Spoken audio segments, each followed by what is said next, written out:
This is Beyond the Green Screen, an Arizona's Family Originals podcast. Hi folks, Royal Norman with you. Welcome to Beyond the Green Screen, our new podcast that we're enjoying all sorts of new subjects out there, including gardening. And I want to introduce you to Angela Judd, who I haven't met personally yet. We're kind of meeting for the first time right now, but I know of her stuff because I've been watching her YouTube channel, Growing in the Garden. That's right, Growing in the Garden, for like a couple, 3 years. And Angela, you know what you've done? You've given me the confidence to actually grow stuff in the desert in my garden. Thank you for that. I love hearing that. Yay. Yeah, it's fantastic. And so when you go to see Angela's stuff, also she has a website, you're going to see a garden full of, well, I'll let you tell me, how many veggies you got going right now? How many herbs you got going? What you got going out there right now? There's a lot. I love it. You don't have to plant everything that I grow, but I do have lots of vegetables, herbs, fruit, and flowers. Just all over the place. And she harvests some different times of the year. We're going to talk about some of those times of the year in just a bit. But first question is this. I was always super intimidated about growing something in the desert. It can be done, yes? Absolutely. Absolutely. I think when you think about gardening in the desert, there are 4 fundamentals that you really need to dial in and get them right. And it's a little bit different because of our location and some of the challenges that we face. And that would be sunlight, different challenges at different times of year, soil, watering, and timing. And I feel like timing is the most difficult, especially for people who are coming in from out of town and are used to planting their tomatoes on Mother's Day or something like that. And the timing is totally different than maybe other parts of the country or even other areas that have our same zone, but we have different challenges with extreme heat that we have to kind of work around. Yeah, we just came out of, well, man, the craziest. We're not going to talk about that. Okay. I don't want to talk about Yeah, we won't talk about the craziest summer ever, but I'm going to brag a little bit. I nursed 1 or 2 or 3 tomatillas through, and now they're producing like crazy, which is fantastic. Oh, I love hearing that. Yeah. Mine died. Oh, so good job. I worked hard at it. It was like the only thing I could really save. So, and what does it mean to be a master gardener? Is there a course? How do you earn that?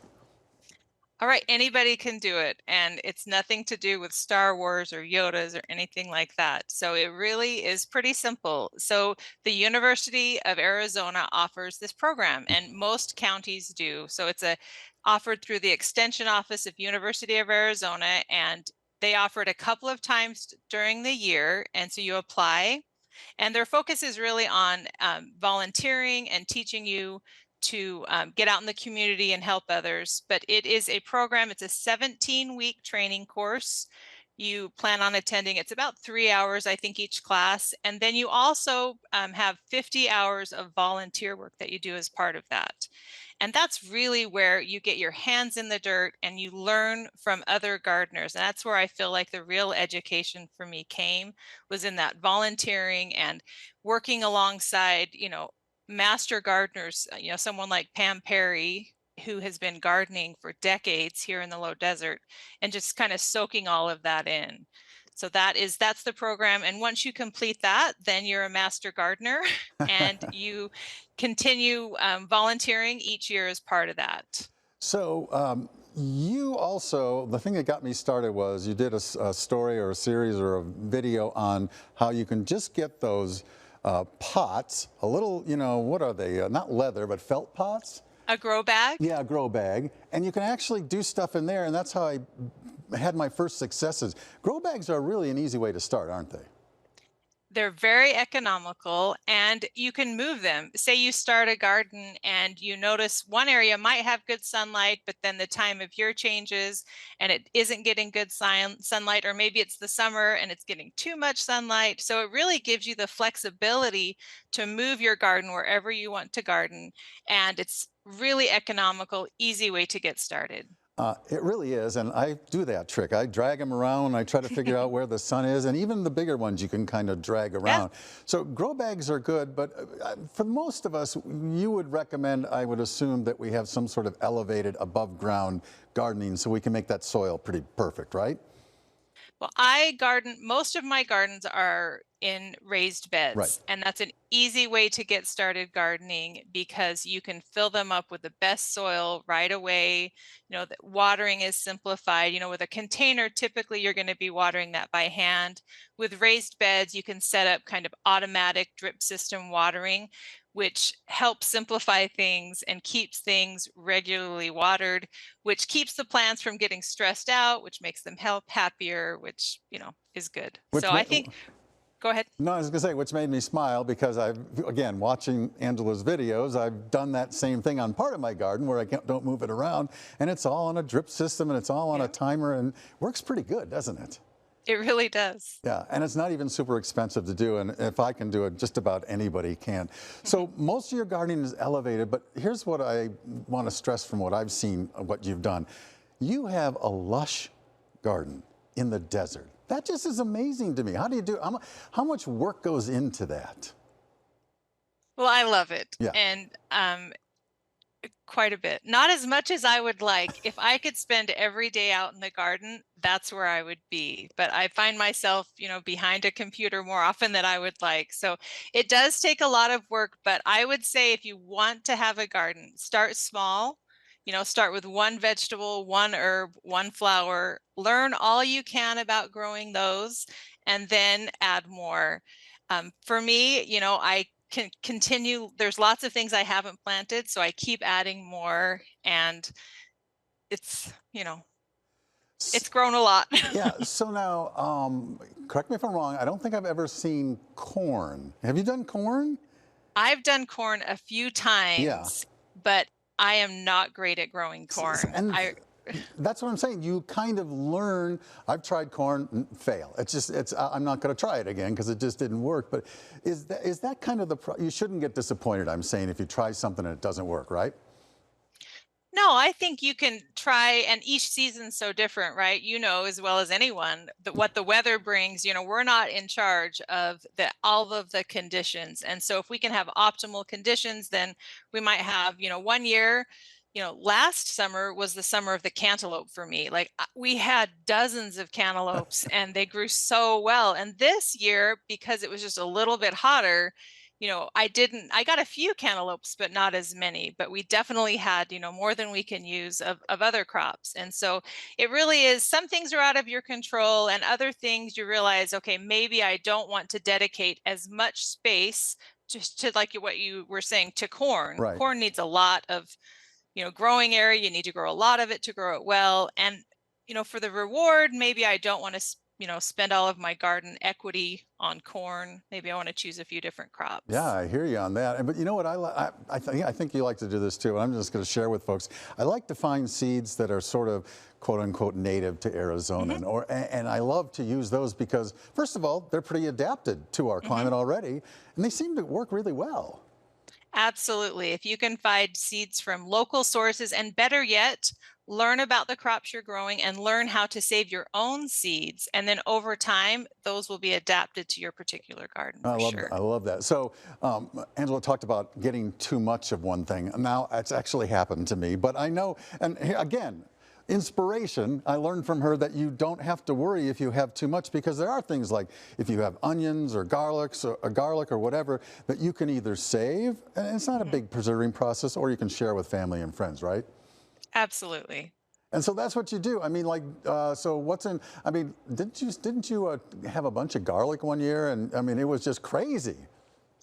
Right. We eat a lot of garlic in my family. So every year I'll grow a lot of garlic and I'll cure it so it lasts longer. And then I also like to roast up a bunch of that garlic and then pop it in the freezer. And so then anytime I need to, I can pull out a clove of roasted garlic. And if you've had roasted garlic, it's so good. It just, that warm, like soft garlic, it's delicious. So there are lots of different options. I preserve things with dehydrating or freeze drying, and my neighbors, I'm sure, won't complain when I give them extras either. They love it. Yeah, and the one trick, I had a bunch of peppers one year, and you know what? It's really easy to do the refrigeration canning. It doesn't last as long as regular canning, but you don't worry about it. You keep it in the fridge, and you got fresh peppers or sliced peppers for a long time, and it's fantastic.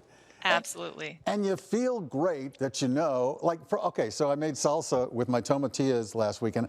I didn't have my own onions, so I had to buy Oh. I know. I'm gonna have those soon. But it was so cool to just say, hey, this is the stuff that was in my garden.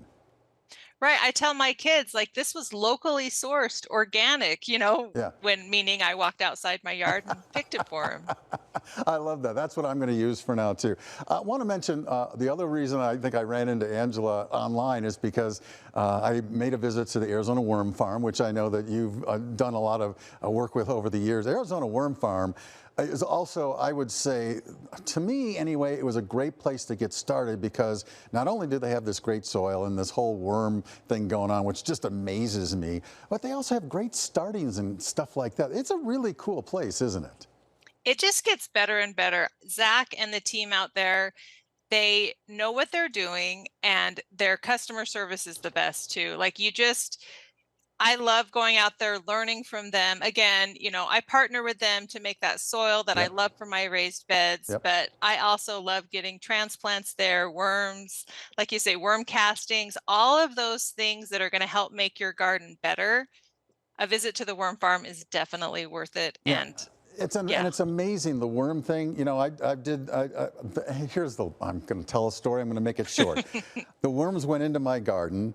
The worms are now all over my yard. They've just gone wherever they wanted to. And I just love the fact that that little change that I made by being down at the worm farm has helped my garden, but also it's probably making my whole area healthier.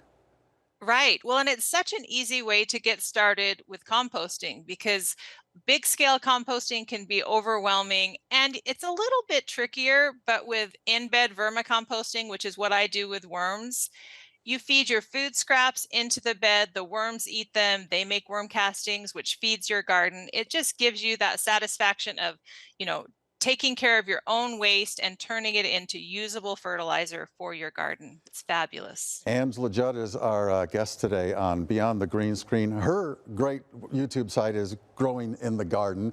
There's some other places we can find you too. Let us know about those. Sure. My blog, growinginthegarden.com. I'm on Instagram, TikTok, Facebook.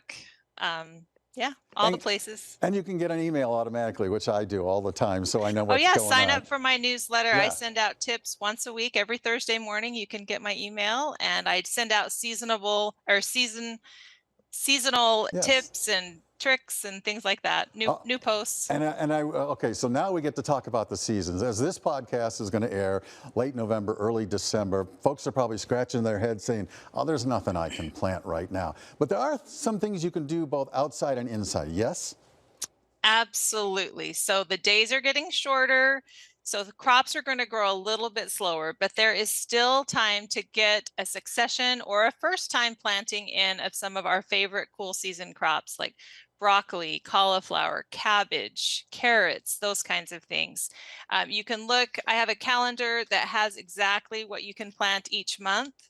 And so you can look at this list, and these are all the things for December that you can still plant outside. I have that list. Yeah, exactly. And so now then you can look. I also love December because it's a great time to think ahead and start planning ahead for that spring season. And that's when you can look at your list that says, this is what you should be starting indoors.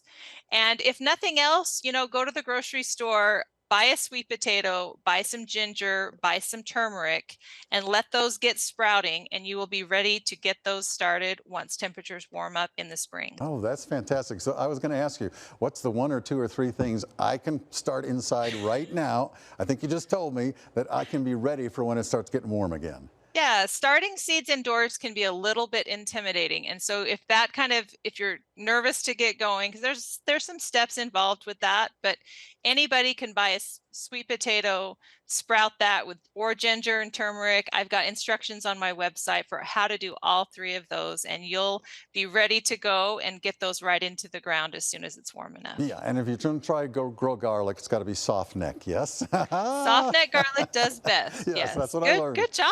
Yeah, I like it. There you go. See, I'm learning. I've got some in the ground in the pots right now, so there you go.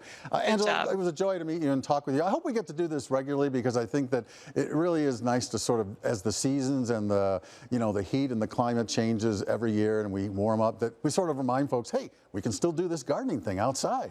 Right? We get to garden year-round here in the low desert. Huge advantage. Take advantage of that. I love that. All right, Angela Judd, she is growing in the garden. I should appreciate her being on Beyond the Green Screen with us today. And Angela, you have a great day and a great holiday season. Thank you so much. You as well. See ya. This is Beyond the Green Screen, an Arizona's Family Originals podcast.